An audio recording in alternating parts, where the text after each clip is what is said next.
Edit করা যায়, তাই উনিও মনে হয় এআই দিয়ে এডিট করে এনে তোমাকে বোকা বানানোর চেষ্টা করতেছে। জীবন, তুমি ওনার কথা একটু বিশ্বাস করো না। তুমি জানো না আমি তোমাকে কত ভালোবাসি। জীবন, তুমি এইগুলো বিশ্বাস করো না তো চলো আমরা কাজে বসে যাই, আমাদের বিয়ের দেরি হয়ে যাচ্ছে। আচ্ছা নুসরাত, আমি তোমার কথা বিশ্বাস করলাম যেগুলো সবাই ভাই ভাই আপনার কাছে কি আর কোনো প্রুফ আছে? হ্যাঁ ভাই, আমার এই ছবি ছাড়া আর অনেক প্রুফ আছে, আমি দেখাচ্ছি, একটা মিনিট দাঁড়ান। এই যে আমাদের বিয়ের কাবিন নাম্বার পেপার। সত্যি বলতো কি ভাই, ওই আমার টাকা পয়সা থেকে বিয়ে করছিল। আমার 5 বছরের ভিতরে আমার সব টাকা পয়সা খাওয়া শেষ, তো এই জন্য আপনাকে ধরছে। আপনার টাকা পয়সা খাওয়া শেষ হবে, তারপর আরেকজনকে ধরবে। ওর চরিত্র এরকম, একজনের পর আরেকজন ধরে। ওদের মতো মেয়েরা টাকা পয়সা লোভ সামলাইতে পারে না। ওদের মতো মেয়েকে কখনো বিশ্বাস করবেন না। আপনার টাকা পয়সা খাওয়া শেষ হলে অন্য কাউকে অবশ্যই ধরবে। জি ভাই, আপনি ঠিকই বলেছেন। আর এই যে নুসরাত, তোমাকে বলতেছি, তোমার এই বিয়ের ব্যাপারটা না আমি অনেক আগেই জেনে গেছি। আর আজকে শুধু তোমাকে হাতে নাতে ধরার জন্য আমাদের এর একটা প্ল্যান ছিল। আমি বুঝলাম না নুসরাত, তুমি একটা মেয়ে মানুষে কিভাবে এই সমস্ত কাজ করতে পারো। আর তোমরা তো মেয়ে মানুষ, মানে মায়ের জাত, তোমাদের মর্যাদা থাকবে অন্যরকম।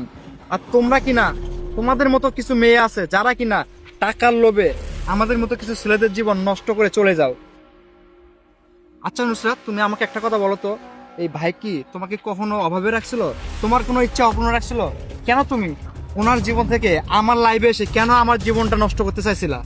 আমি বুঝলাম না, মানুষ কিভাবে পারে ভালোবাসা নিয়ে এভাবে প্রতারণা করতে।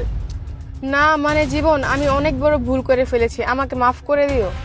নুসরাত, তুমি আমার সাথে যে অন্যায় কাজটা করছো সেটা না তো আমি ভুলে গেলাম, কিন্তু তুমি ভাইয়ের সাথে যে অন্যায় কাজটা করছো, যদি মাপ চাওয়ার হয় তুমি ভাইয়ের কাছে মাপ চেয়ে নাও।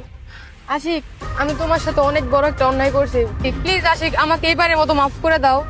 আশিক চুপ করে থাকো না, আমি তোমাকে কথা দিতেছি আমি আর এরকম কাম কখনো করব না। ছাড়ো তুমি আমার হাত।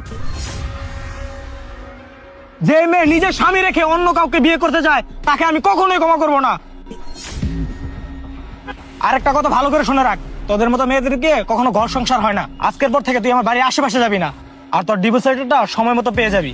আমি চলে গেলাম, আমার সাথে নেক্সট টাইম যোগাযোগ করার চেষ্টা করবি না। এই যে নুসরাত, আমি তোমাকে ভালোবাসছিলাম, এটা সত্য। আর এটাও সত্য, আমি তোমাকে ভালোবেসে বিয়ে করতে চাইছিলাম। কিন্তু আজকে আমি যা কিছু শুনতে পারলাম আর যা কিছু দেখলাম, অন্তত তোমার মতো মেয়েকে বিয়ে করা সম্ভব না। আমি চলে গেলাম। জীবন, আমরা আপনাদেরকে এই ভিডিওটির মাধ্যমে বোঝানোর চেষ্টা করছি যে আমাদের বর্তমান সমাজে এরকম অনেক মেয়েরাই আছে, তারা মিথ্যে অভিনয় করে অনেক ছেলেদের জীবনেই নষ্ট করে। তাই এই সমস্ত মেয়েদের থেকে দূরে থাকবেন। তো আজকের ভিডিওটি আপনাদের কাছে কেমন লেগেছে অবশ্যই কমেন্টের মাধ্যমে জানাবেন। ভালো লাগলে শেয়ার করতে ভুলবেন না। ধন্যবাদ সকলকে।